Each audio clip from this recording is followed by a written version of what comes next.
Today, it is an honor for me to be speaking again after a long time. Being here with such honorable people is a great moment in my life. And it's an honor for me that today I'm wearing a shawl of Benazir Bhutto Shaheed. I don't know where to begin my speech. I don't know what people would be expecting me to say.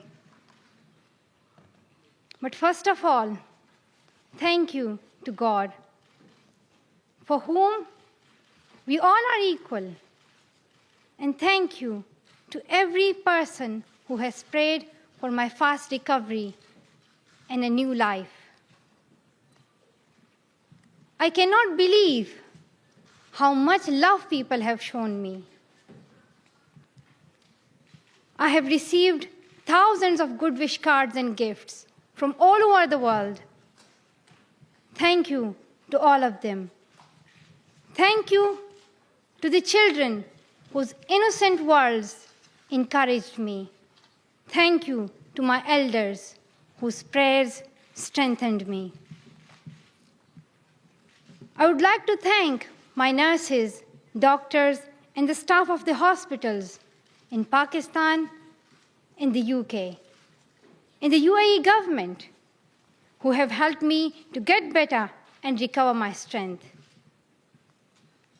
I fully support Mr. Ban Ki-moon, the Secretary General, in his Global Education First initiative, and the work of the UN Special Envoy, Mr. Gordon Brown, and the respected President, General Assembly, Wok Yaramich.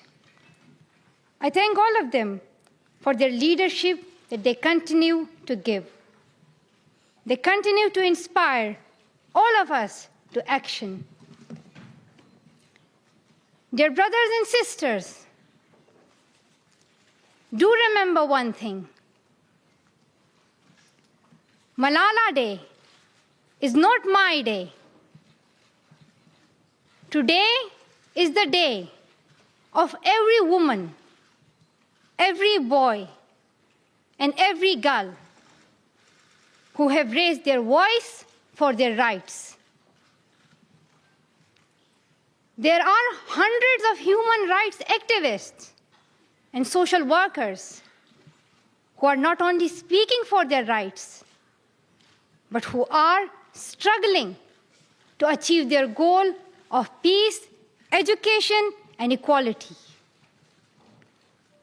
Thousands of people have been killed by the terrorists, and millions have been injured. I'm just one of them. So here I stand. One girl among many. I speak not for myself, but for those without voice can be heard. Those who have fought for their rights. Their right to live in peace. Their right to be treated with dignity. Their right to equality of opportunity. Their right to be educated. Dear friends, on the 9th of October 2012, the Taliban shot me on the left side of my forehead. They shot my friends too. They thought that the bullet would silence us, but they failed. And out of that silence came thousands of voices.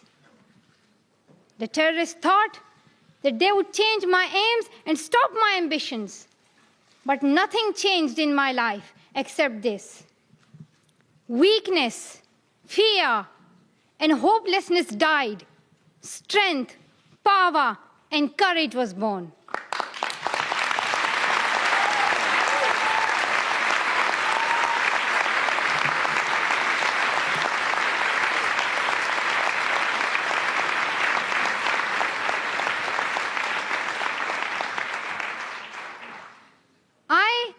the same Malala. My ambitions are the same. My hopes are the same. And my dreams are the same. Dear sisters and brothers, I'm not against anyone. Neither am I here to speak in terms of personal revenge against the Taliban or any other terrorist group. I'm here to speak up for the right of education of every child.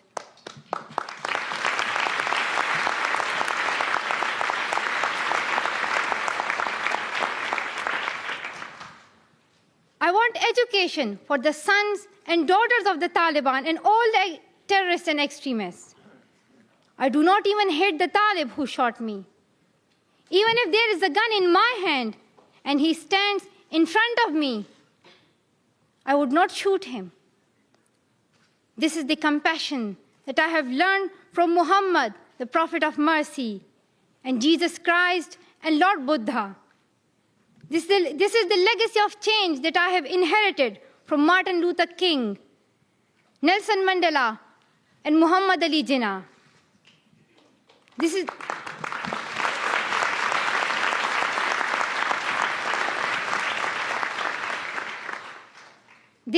the philosophy of non-violence that I have learned from Gandhiji, Bacha Khan, and Mother Teresa. And this is the forgiveness that I have learned from my father and from my mother. And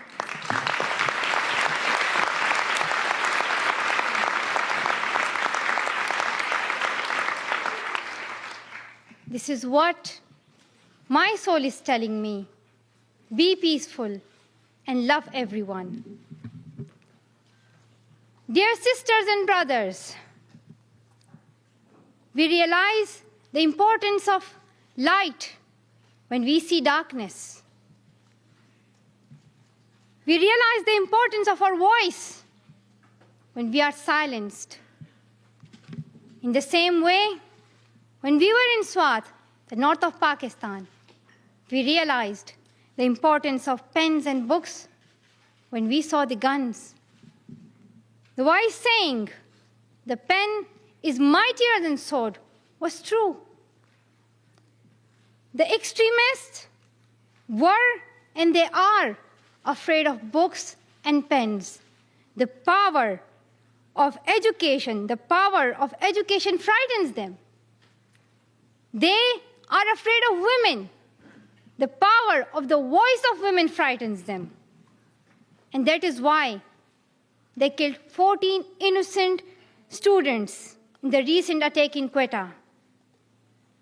And that is why they killed female teachers and polio workers in Khyber Pakhtunkhwa. That is why they're blasting schools every day, because they were and they are afraid of change, afraid of equality that we will bring into our society. And I remember that there was a boy in our school who was asked by a journalist, "Why are the Taliban against education?" He answered very simply by pointing to his book. He said, "A Talib doesn't know what is written inside this book."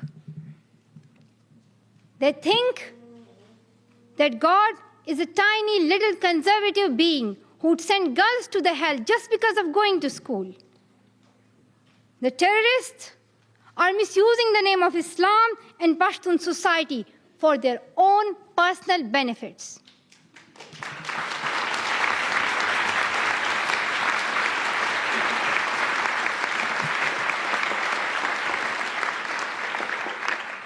Pakistan is a peace-loving, democratic country.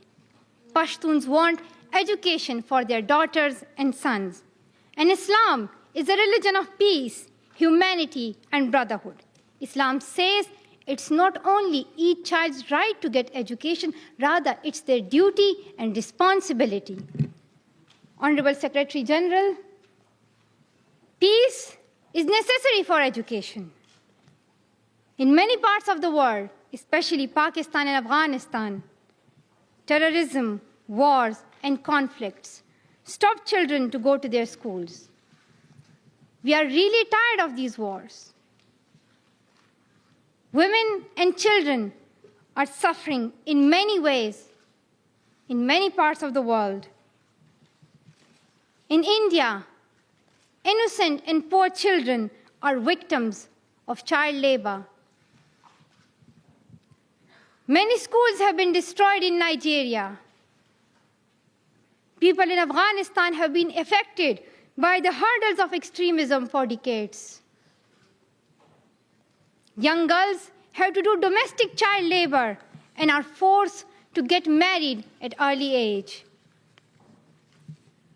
Poverty, ignorance, injustice, racism, and the deprivation of basic rights are the main problem faced by both men and women. Dear fellows, today I'm focusing on women's rights and girls' education because they are suffering the most. There was a time when women social activists asked men to stand up for their rights, but this time we will do it by ourselves.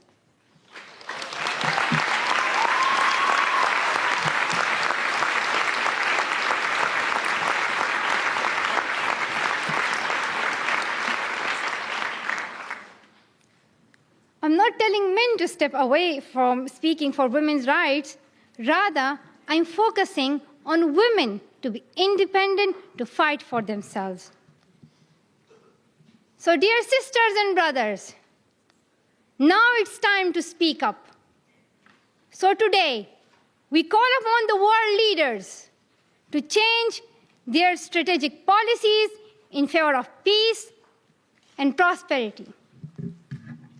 We call upon the world leaders that all the peace deals must protect women's and children's rights.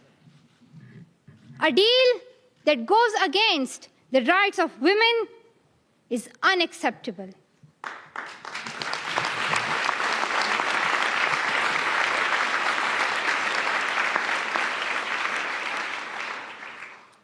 We call upon all governments to ensure free, compulsory education all over the world for every child.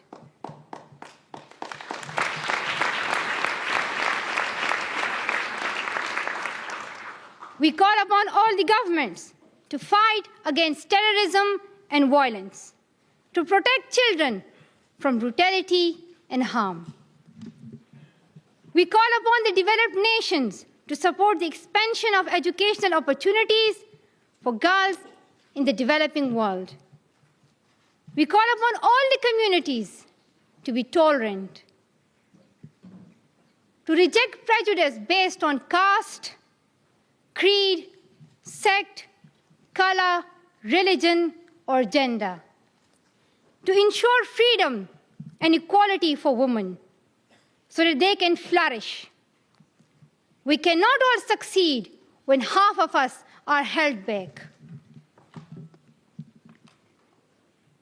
We call upon our sisters around the world to be brave, to embrace the strength within themselves and realize their full potential. Dear brothers and sisters, we want schools and education for every child's bright future.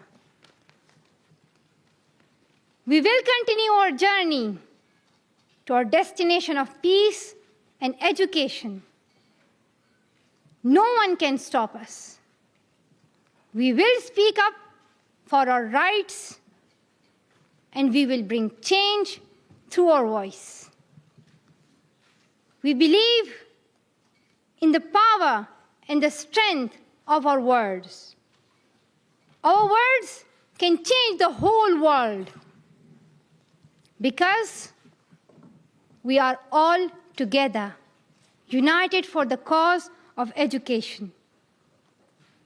And if we want to achieve our goal, then let us empower ourselves with the weapon of knowledge.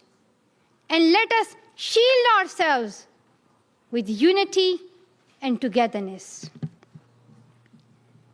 Dear brothers and sisters, we must not forget that millions of people are suffering from poverty, injustice, and ignorance.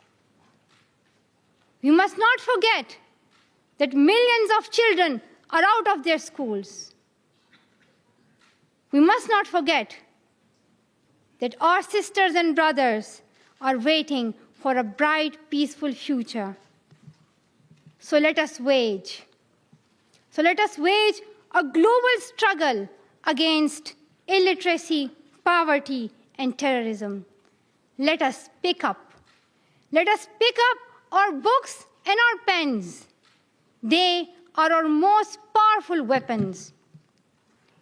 One child, one teacher, one book, and one pen can change the world. Education is the only solution. Education first. Thank you.